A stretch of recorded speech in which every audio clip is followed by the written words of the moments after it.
केंद्रीय मंत्री रविशंकर प्रसाद की प्रेस कॉन्फ्रेंस चल रही है, सीधे रुक करते हैं। 2009-11 में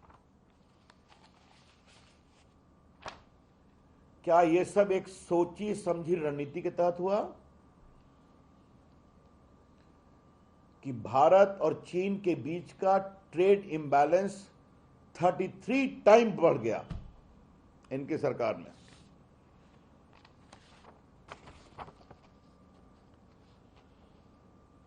जो ट्रेड डेफिसिट है भारत और चीन के बीच में, ये 33 गुना आगे बढ़ गया। The trade deficit between China and India because of all this lobbying by the Rajiv Gandhi Foundation after they received a bribe from the Chinese embassy and the way they comprehensively campaigned for free flow of FTA in all respects showed this great rise. Congress party, please explain. Congress party जवाब दे कि चीन के साथ इतना प्रेम क्यों उमड़ गया था कि पार्टी के साथ एमओयू हो रहा है, राजीव गांधी फाउंडेशन को चाइनीज एम्बेसी पैसे दे रही है और आपके द्वारा इंडो चाइना की एक स्पेशल स्टडी की जा रही है और उसमें कहा जा रहा है कि चाइना के साथ फ्री ट्रेड एग्रीमेंट कॉम्प्रिहेंसिव होना चाहिए और ये दोनों पक्षों के लिए उचित होगा, हित में होगा। यह है बड़ी कहानी। एक समय कांग्रेस के राज में इतनी बड़ी जमीन दे दिया चीन को और 10 साल के शासन में चीन के सामने घुटने टेके हुए थे कांग्रेस पार्टी के लोग।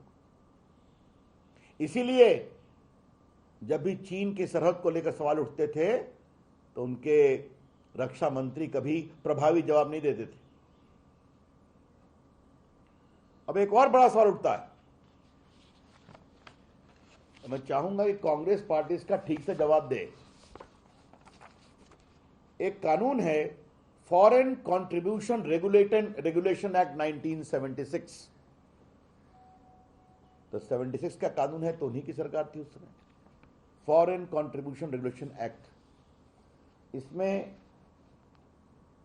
धारा 4, 5, 6 और 23 को मैं बताना चाहूंगा।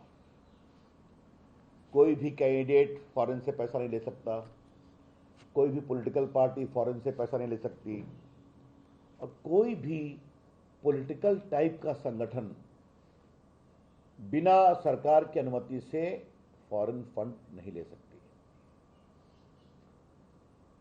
मैं मानता हूं कि राजीव गांधी फाउंडेशन एक प्रकार से कांग्रेस का एक्सटेंशन था। Rajiv Gandhi foundation was nothing but an extension of Congress party और स्वाभाविक है, इस पर कोई आपत्ति नहीं है, उनके नेता के नाम से था तो इसे मैं पॉलिटिकल एसोसिएशन ही कहूंगा। क्या उन्होंने अनुमति ली थी चीन से पैसा लेने के पहले? और अगर एक चीज के लिए मान भी लिया जाए कि वो कहें कि नहीं ये एजुकेशनल और कल्चरल बॉडी है, तो इसमें एक प्रावधान है कि कोई, मैं पढ़ता हूं, certain association and persons receiving foreign contribution to give intimation to the central government. अगर वो एजुकेशनल है, इकोनॉमिक है, कल्चरल है, सोशल है, और क्या इंटीमेट करना है इसे मैं पढ़ना चाहता हूं, ये बहुत जरूरी है। Every association so registered shall give within such time and such manner as may be prescribed an intimation to the central government as to the amount of each foreign contribution received by it, the source from which and the manner in which such contribution was received and the purposes for which and the manner in which such contribution was utilized for। तो क्या Rajiv Gandhi foundation ने सरकार को यह बताया, कानून की जो आवश्यकता है, कि आपने पैसा चाइनीज एम्बेसी से प्राप्त किया, किन शर्तों पर प्राप्त किया और आपने इसका क्या उपयोग किया है? और क्या वो जो इंटीमेशन दिया, अगर नहीं दिया तो क्यों नहीं दिया, ये कानून की आवश्यकता थी। और अगर दिया तो क्या उसमें आपने लिखा कि हम चीन के साथ फ्री ट्रेड एग्रीमेंट को प्रमोट करने के लिए ये पैसा लिए थे?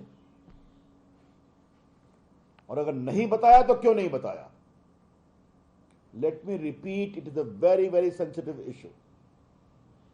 If Rajiv Gandhi Foundation is political in our understanding, but even if they claim it is not, it is educational or social, then under Section 6 of the